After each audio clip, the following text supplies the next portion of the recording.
Hey there creators, welcome back to this channel. Today we are diving into Adobe Premiere Pro to make your video cinematic with those stylish black bars. So stick around and I'll show you how to do it like a pro.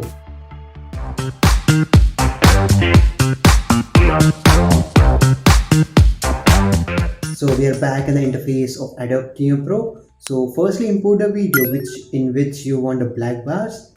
So we just drag and drop our videos like this, and if you want this particular video for practice, the link is in the description. You can download from there. Now just go to project panel and right click over here and just go to new items and click on adjustment layer. Here we are adding adjustment layer because if you have so many clips and if you want to apply the black bar effect on all of the layer, you need an adjustment layer for it. Okay, so with the width of 1920 and a height of 1080, we'll click OK and just drag and drop your adjustment layer here, and we'll increase the duration of it. Now go to effects and search for crop effect. Go to effects and type crop.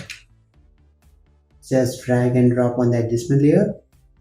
Now in the effects control, scroll the slider like this, and here you can see the crop effect is there, and now you just need to increase the crop effect on top and bottom there, means the percentage of it. So we'll going with around 15 or around 13. Okay, from top and from bottom also 13, and press enter. It's done. You can see the before and after. So this is the before and this is the after. And if you want to animate those black parts, you can do that also. We'll go to around 3 seconds like this. Now click on the top and the bottom stopwatch icon like this. If you click on this, the animation will start.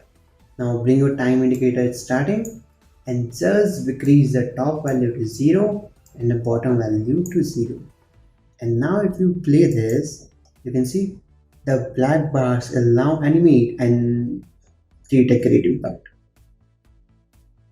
So this is the easiest way to add those black bars in your video, which will give a major impact on it. Thanks for watching, and if you find this tutorial helpful, hit a thumbs up and subscribe for more editing tips. If you have any questions or future tutorial ideas, leave it in a comment and I'll see you in the next video. Till then, stay cinematic and keep creating.